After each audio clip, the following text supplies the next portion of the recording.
Alright, howdy gamers. Today we're going to watch the Path of Exile Crucible League content reveal. My predictions going in is maybe it's a crafting league, I feel, kind of with like the aesthetics that are in the early trailer that we saw. Or maybe it's a Ultimatum 2 with a name like Crucible. Let's just get right into it and find out. In Path of Exile Crucible, you'll learn about an ancient race of titans who once shaped the primordial surface of Rayclust. In this league, you will earn the ability to forge their power onto your weapons. Crafting league And confirmed. what form does that power take? In an iconically Path of Exile way, it's the ability to imbue your weapons with their own passive skill trees. More skill trees, These of course. Crucible trees can have quite an impact on your character build. For example, in addition to the regular mods on this bow, its Crucible tree grants additional physical damage, physical to chaos conversion, the Master Fletcher notable passive, improved grace effect, and level 10 Holy shit! What the fuck? While this is certainly a decent tree to get, it's not Yeah, even that's maximum decent. depth and Yeah, could that's be even pretty more decent. optimized for your That's build. alright. In order to forge these powerful trees onto your weapons, you'll need to complete Crucible encounters. There's one in each area. Each encounter takes place at a Crucible forge. As you approach the forge, you'll have the choice of which of your equipped weapons you want to focus on. This can include ones on your alternate weapon swap if you want to improve one you're not currently using. Alright, After that's pretty selecting cool. a weapon, That's good. You channel it at the Crucible forge to spawn monsters. The longer you channel for, the more dangerous and rewarding the encounter becomes. As you spawn additional monsters, they combine together to create larger and more fearsome foes that grant even more experience for your Crucible passive tree. Oh, okay, I see. So we need to earn experience for The difficulty of the encounters is a double-edged sword. While it gives you the opportunity to make rapid progress on your Crucible weapon crafting projects, it comes with significant risk to your character. It's easy to accidentally overwhelm yourself and make an encounter that is too dangerous. Channel carefully and adapt to what your character is capable of. When you first find a weapon, it doesn't have a Crucible tree unlocked. Channeling that weapon at Crucible encounters will unlock and reveal its tree, as well as allocating the first skill. Okay. You can only allocate one skill at each tree depth, so you'll need to decide which path through the tree is best for your build. As you get deeper into a tree, more and more experience is required to unlock skills. The final depths can take quite an investment and can only be found rarely on endgame items, but also have some of the most powerful properties. For example, this wand has 2 depth 5 skills to choose from. One of them allows all damage from your Freezing Pulse and Eye of Winter skills to poison, and the other allows skill-specific stuff stuff to be attached to your Summoned Reaper. There are many such modifiers to skills that will enable very interesting build combinations. In addition to all types of weapons, shields can also be shields. Yeah, let's go. What about quivers? Give us quivers. It gets a bit crazier as you approach the endgame. Allocates to Speaking of the endgame, in endgame Crucible encounters, you'll occasionally find igneous geodes, currency items that can be cracked open to reveal a primeval remnant. This is a map-like item that grants access to the Forge of the Titans, the culmination of your Crucible journey. These primeval remnants always generate as rare items. Half of their mods are upsides and half are downsides. The upsides generally increase the rewards of the area or add special crafting options. Contains an extra forge that can add... Wait. Contains an extra forge that can add a Crucible passive skill to a unique item. Okay, so it's not just on rares. We can throw shit on uniques too. Okay. Interesting. Or magmatic ore. Wait. I wonder if the skill tree would be different on the same unique item. Like if you had 2 like Cosprey's Malice or something. I think that's the ice crit sword. Would they get different trees if you brought 2 different ones? Or would it be is there like set trees for uniques, I wonder? Tradable itemized Crucible tree experience. The downsides are quite punitive compared to most endgame maps. Ideally, you want to find a primeval remnant that is really rewarding upsides alongside downsides you can handle. If you don't think you'll survive a visit to the Forge of the Titans, trade the remnant away to someone else and gamble on cracking open another geode. If you survive and manage to reach the end of the area, you'll find the aforementioned forge, which allows you to merge Crucible trees on 2 items together. The way this process works is that you provide 2 items of the same class. For example, a pair of bows, a pair of shields, or a pair of one-hand axes. One of these items will be melted down and applied to the other, which will keep its regular properties. Their Crucible trees will be merged together in an unpredictable way, taking elements of each one. This is a little reminiscent of how Recombinators applied to item mods, taking parts of each Crucible tree and merging them together, as well as randomly upgrading, downgrading, or mutating skills on the resultant tree. Okay, so there's also like combinations, like recipes, I guess you could say, where if you get certain mods together, they'll create other different ones, or they'll just like mix together randomly. While this process can create some really powerful trees if you get skills you wanted from both items, it can also completely wreck your precious trees, so take care choosing which you risk combining. Also, like recombinators, there are ways to manipulate the system. It's good too that they made it so that you can have an offhand item and get experience for it with this system. Because then you can just have, some commons on your offhands and get some trees that you can throw into other items. So you don't have to be, crafting on an item and then, lose all that crafting resources that you put in. System to improve your odds at getting certain outcomes. For example, any skills that have been allocated are more likely to show up in the resultant Crucible tree. Okay. And that's an even better quality of life. By default, you can only add Crucible trees to non-unique items. But Okay, it's they're gonna possible to talk get about a it. mod on the Forge of the Titans map that allows you to imbue a unique item with a Crucible tree. Yep, okay, so it's going to be 2 different trees. Which can then be leveled up via regular Crucible encounters.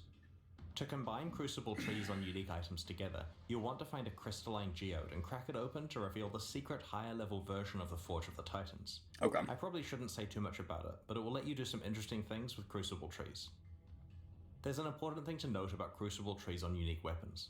In addition to being much harder to unlock, there's a special rule about how they can be combined. A unique weapon must be combined with another copy of the same unique weapon to merge their trees together.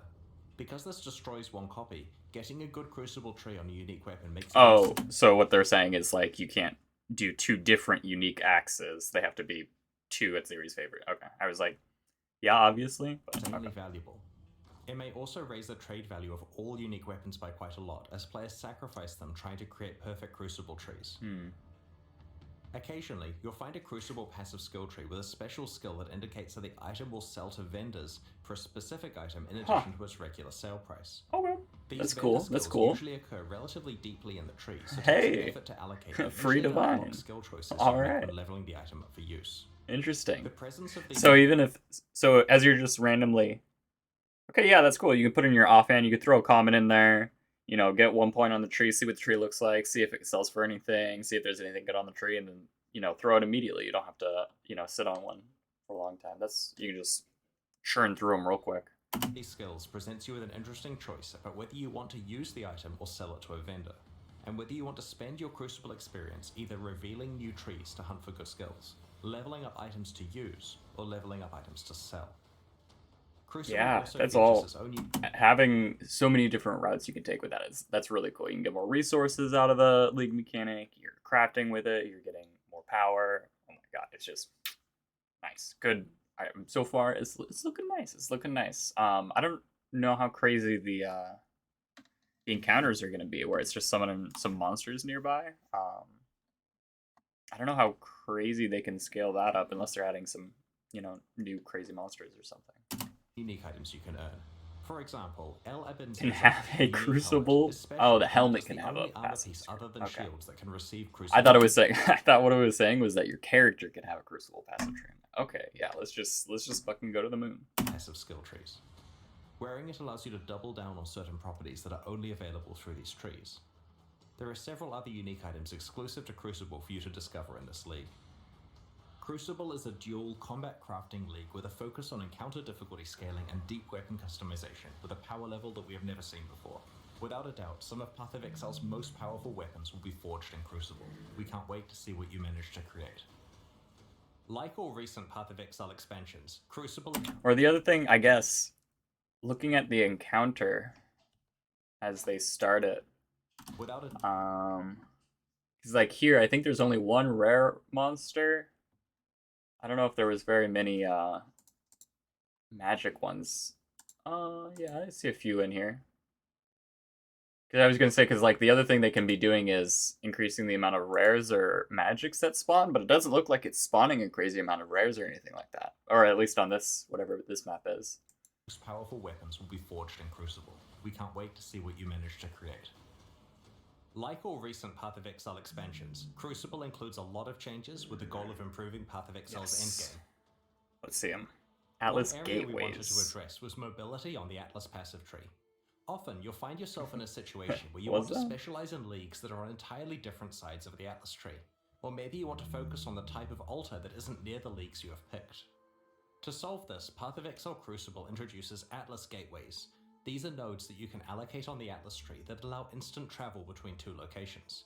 There are 3 pairs of gateways, each allowing travel from the left side of the tree to the right side, or vice versa.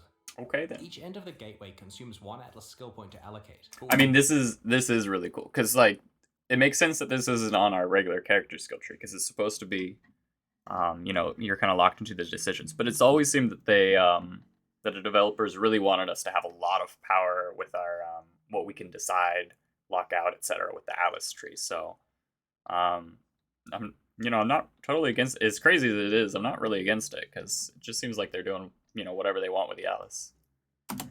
Or potentially save you large amounts of travel points.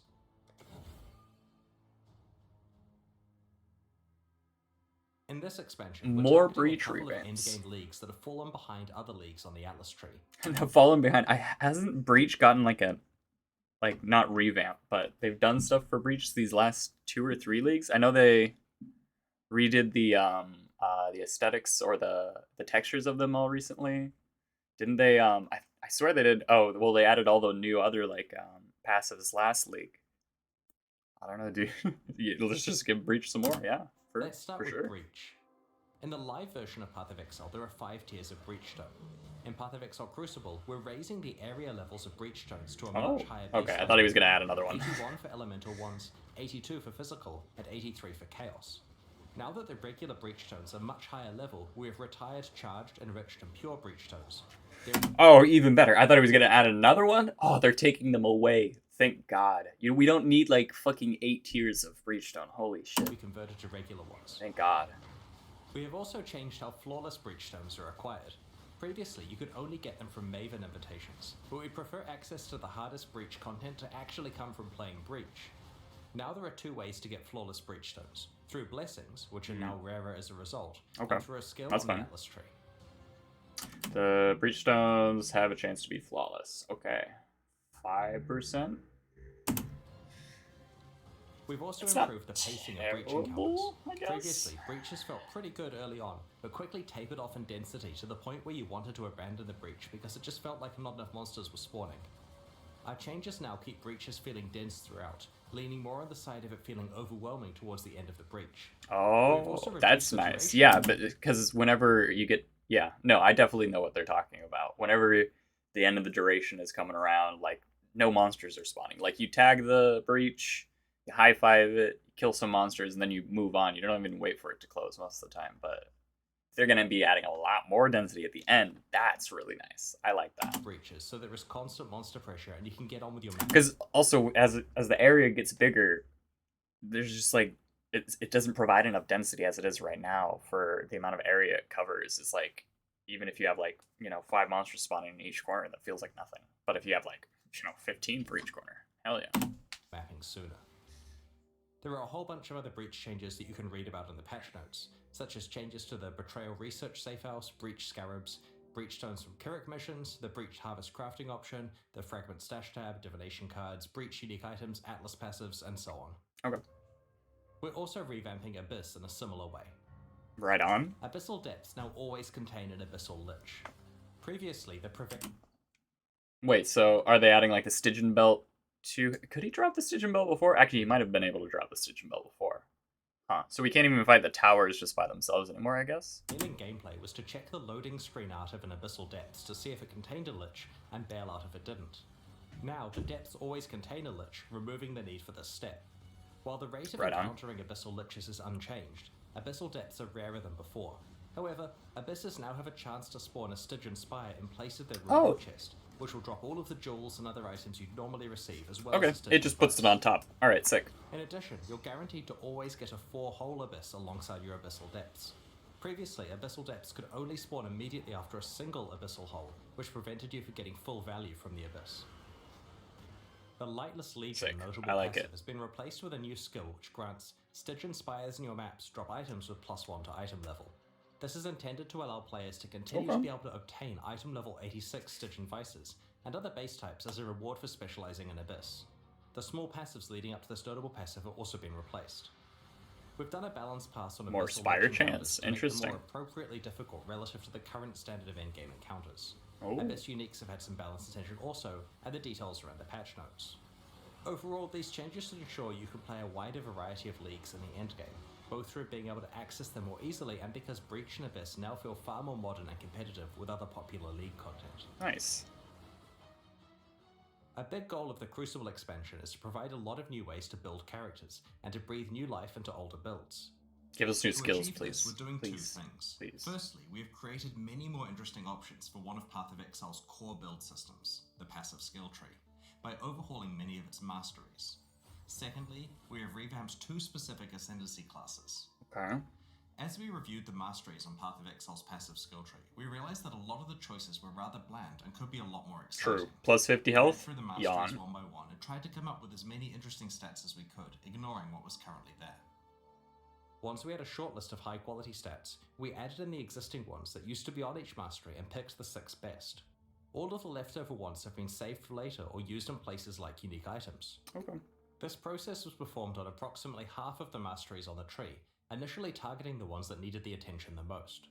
Alright. Previously, some masteries only had 4 options, so we've tried to increase as many as possible to 6 options. We've also added a couple of new mastery on. types that we felt were missing. More Let's mastery look at an types. example, the life. They kept the 50 life. Oh yeah, mastery baby. choices. You can see some of the interesting new options, such You as count the as full life while above 90% of max life. So you can still reserve some life for a aura and count as max life. That's interesting. It's low life well below 55. Isn't it default, I think, 50 now? So you get like 5% more? Interesting. ability to manipulate your low life and full life thresholds, which allows you to more effectively use the Oh, damage. and that top one up there. 10% more maximum life if you have at least 6 life masteries allocated. Huh? Full life support gem, and many unique items. Getting a large increase to maximum life when you have no life on your body armor not only works really well with a whole lot of unique items, but also opens up new prefix Yeah, compositions. holy shit, like, if you just went a bunch of fucking life passives on the tree, this is crazy. Options for Holy rare body cow. armors. That's really cool. Here you can see the armor and energy shield mastery has more options available than before. The other thing we focused on with this one is Recover 5% of energy shield over 1 second when you take physical damage from a hit. Okay, so that's just like, it's basically like the Ghost Shrouds or the armor version on the other side of the tree, just for free on the mastery. Oh my god. I mean, it's the same price. Both of them are only 1 point, but those other two are based off of either your armor or your ES values. So you just get, just 5%. Here you go. Let's see, 20% of armor also applies to chaos damage taken from hits. Oh my gosh. Increases in reductions to armor also apply to energy shield recharge rate. Okay. Increases. Those all have armor and energy shield. Okay, so it's kind of like the like more spell suppress if you're running all evasion type of shit. And then more of your fizz damage taken as chaos. Damn, dude, that's crazy. tying the mechanics together better. Instead of some being about armor and some being about energy shield, we've tried to make sure each really emphasizes having both armor and energy shield. Yeah, for sure. On the Leech Mastery, we've combined the 3 increased life mana and energy shield recovery stats into one choice that affects all of them. That's The sick. space we've freed up has been used to add some powerful new options, such as a portion of your Leech applying Yeah. instantly. That's pretty crazy. You are The right. Spell Suppression Mastery also has many interesting options. Your chance Yeah, let's just give spell suppression more power because it wasn't already powerful. Trance is lucky. Okay. You have phasing. Your first hit reasonably prevent per hit. Interesting. This third one down. That one's pretty cool. Prevent an addition. It doesn't say that there's a cap on that, so that's pretty cool. to suppress spell damage becoming lucky is extremely useful before you've optimized your gear and haven't reached 100% yet. The third option rewards you for stacking more than 100% spell suppression. And it's free which previously and had free. 3 Hold on, benefits. and free exposure on the second one. Holy shit! This is like That's a really cool buff for a lot of different builds. For example, like if you were to go like an ice shot Deadeye or whatever, or like a lightning arrow Deadeye. I know a lot of them use the Asenath chant helmet to just like cast free spells, and one of those is spells that I see in there a lot is the Frost Bomb to get the exposure. So just you suppress, you expose. That's insane now. You freeze that up if you were going that version of the build. Dude, these masteries that they're adding. Now it's something Holy you can plan your itemization around. While looking at masteries, we noted that there were some mechanics that didn't have enough passive tree support, so we decided to add some more options and passive skill choices for those mechanics. We also wanted to grant more access to certain types of masteries in specific parts of the passive skill tree. For example, in order to allow more access to the attack mastery, we've added an attack cluster by the Templar and one between the Ranger and Shadow. Alright, rock on. We wanted to create more access to other forms of recovery such as regen and recoup, so we've added some new passive skill clusters. That's cool, because I think Recoup was only near the top of the tree. It looks like they're still doing, like, near the top of the tree. But Recoup was a very interesting health recovery mechanic. Note that there is now a new mastery called Recovery. We've also added more capacity for investment in Oh, Link skill gem. I thought that just meant certain linked. mechanics that we felt could be improved, It's like, holy such crap. as link skills, stun mitigation, and marks. These mastery improvements and passive tree changes are Okay. just some of We already the had ones some introduced mark in support. Path of Exile Crucible. We look forward to your feedback on the rest when you check out the passive skill tree next week. Attacks fire an additional projectile. Yeah, just put it on the tree, dude. Just put it on the tree. While going through Ascendancy classes, Isn't there... I feel like down, like, right next to it. I'm pretty sure one of these bow passives already does that, or is it, like, chained additional time, maybe? I don't remember now. I feel like there's already... I feel like we just get so many projectiles. Holy crap. This is really cool, though, for, like, I know they decrease the lightning strikes amount of projectiles it gets scaled with. So just having this on the tree, because I know a lot of people like to play the champion version rather than like the Deadeye or the Raider version. So getting the champion having access to more projectiles just off the tree is also really cool. when you check out the passive skill tree next week. While going through Ascendancy classes, we identified two that needed work, the Saboteur and the Pathfinder. Both have been significantly changed in Path of Exile Crucible.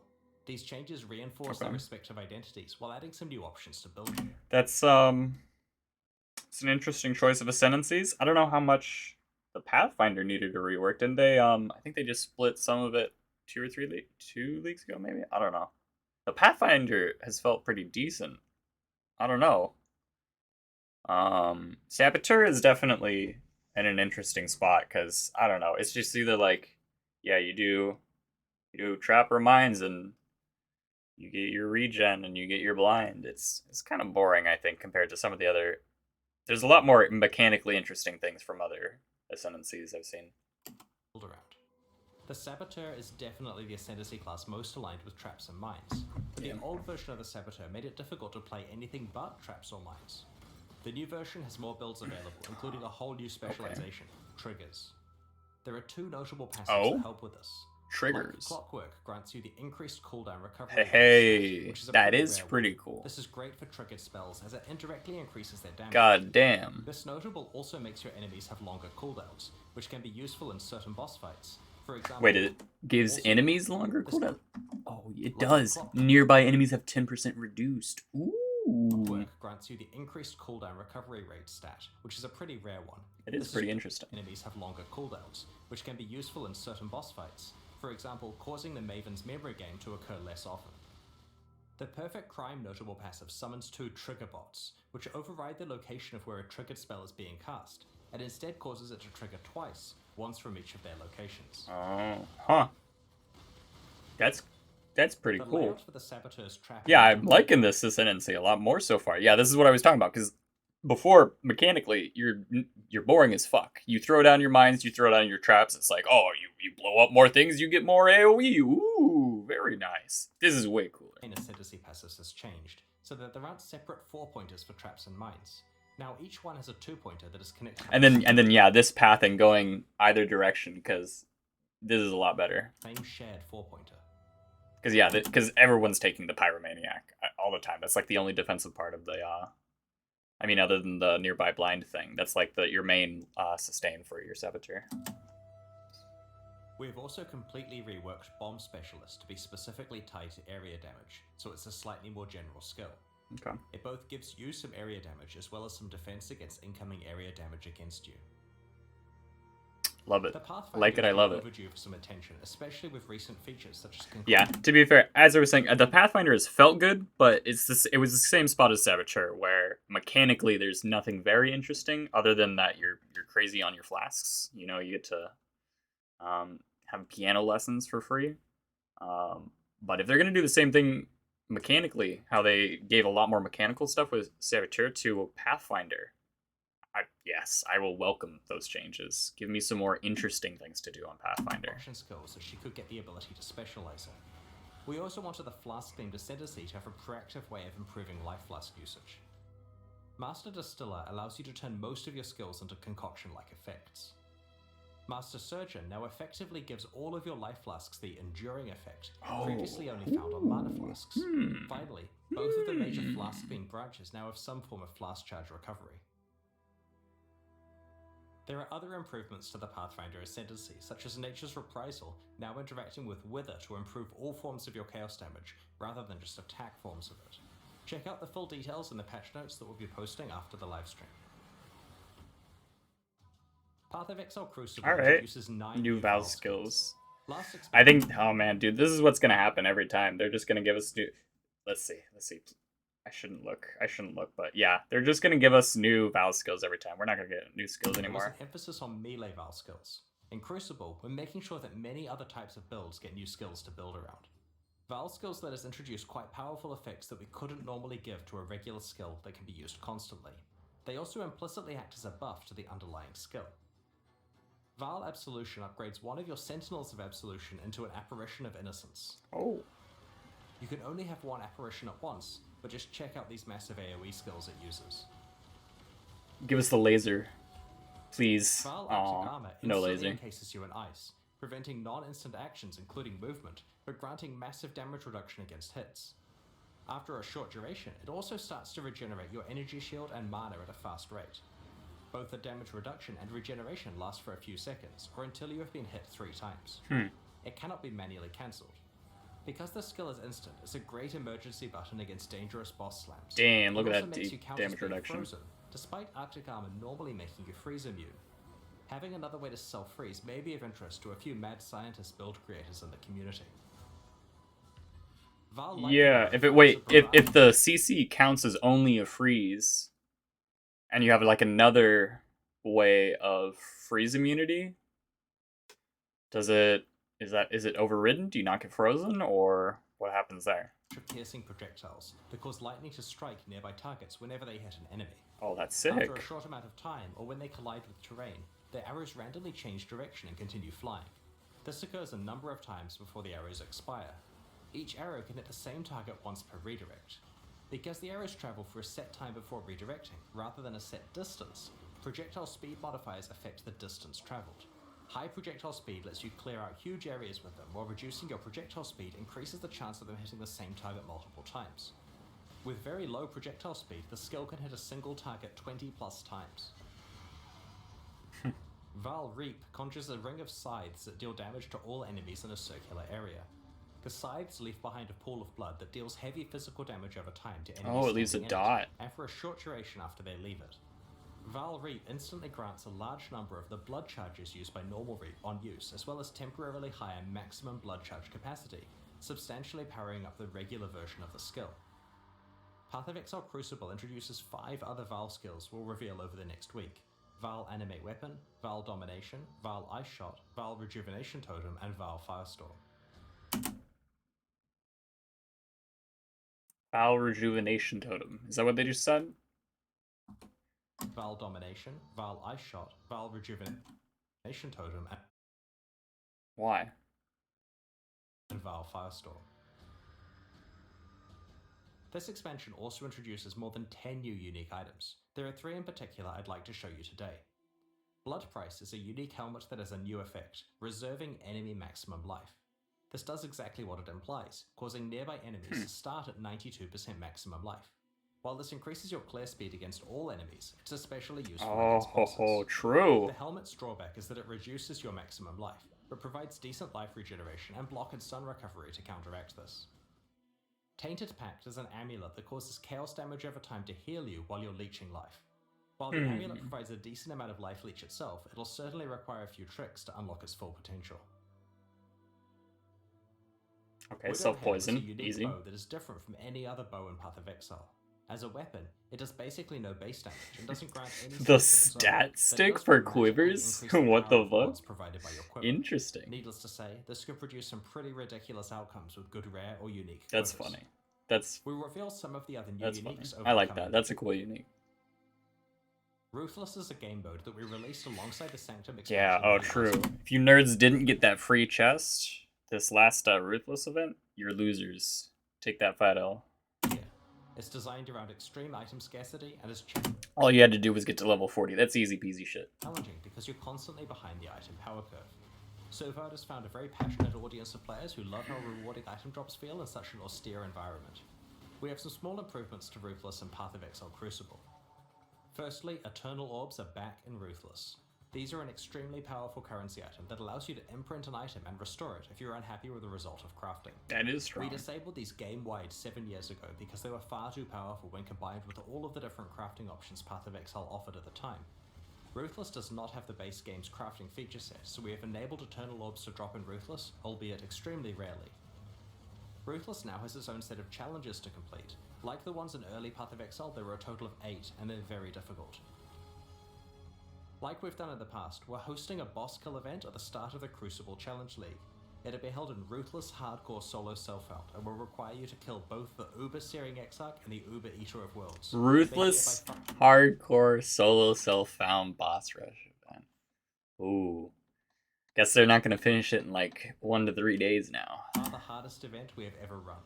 The first place winner will get to work with our design team to add a new unique item to Path of Exile. They'll also receive a transferable Ultra VIP ticket to ExileCon in July. If they aren't able to attend or already have a ticket, then they are allowed to sell this one as they see fit. Second and third place finishers will receive a transferable VIP ticket to ExileCon that can also be sold at their discretion. If you'd like to enter the event, just create a character in Ruthless Hardcore Solo Self-Found on launch day. Best of luck to everyone. On the weekend of July 29 to 30 New Zealand time, which is July 28 to 29 for much of the rest of the world, we're going to be hosting Exile. We'll watch the rest. We'll watch their micros. While tickets to the in-person event are very hard to get, we'll be streaming the entire event for free. At ExileCon, we'll reveal our latest updates on Path of Exile 2, Path of Exile Mobile, and the next Path of Exile 1 expansion. Make a note in your calendar, tell your friends, and don't miss it. The second day of the Path of Exile livestream culminates in a competitive race event between some of Path of Exile's best players. In order to select the 4 competitors, we're going to run qualifier events during the months of April and May. The winner of each event will receive a VIP ExileCon ticket, return flights to Auckland and accommodation, and will compete in the race event live on stage. All 4 qualifiers in the final event will be run on the 3.21 version of Path of Exile, which has received a fair amount of early game balance work that will change the racing meta quite a lot. You'll be able to read more in the patch notes. Once 3.21 releases next week, you'll be able to solve the new meta, practice hard, compete in the qualifier events, and hopefully win your place on stage in July. Alongside Path of Exile Crucible, we're introducing a few new types of microtransactions. An example I wanted to describe today is that of mannequins. These are hideout decorations that you can place to show off sets of microtransactions you have assembled. You can equip them with your in various ways. It's also possible to swap the entire outfit with a mannequin's one, which lets you easily store microsets. The swap is cool, but holy shit. Other new microtransactions coming up include wrapping paper, which lets you gift wrap items to hand to other players, or even drop in town for random people to pick up. I love that. That's so cute. Today we're launching 2 new series of supporter packs, the Lithomancer and Enchanter packs. Each tier contains the pack's full face value and points, alongside several exclusive microtransactions. These packs are only available for the duration of the Crucible League, and will leave the store forever when it ends. As always, the microtransactions in these packs are purely cosmetic and do not affect your character's power or progression in any way. The Lithomancer series of supporter packs contains 6 exclusive microtransactions. Oh my god, it's Cocaine Bear. Isn't just adorable, he will also take the place of the Crawler in Delves, lighting your surroundings and laying down cables. Apparently, this is what happens when your bear gets into a kilo of sulfite. Might explain what happened to Nico. I love it. The Ring of the Demon I'll Slayer take 20. attempts to exorcise rare and unique demons when you hit them. The souls of defeated demons are banished to the depths below.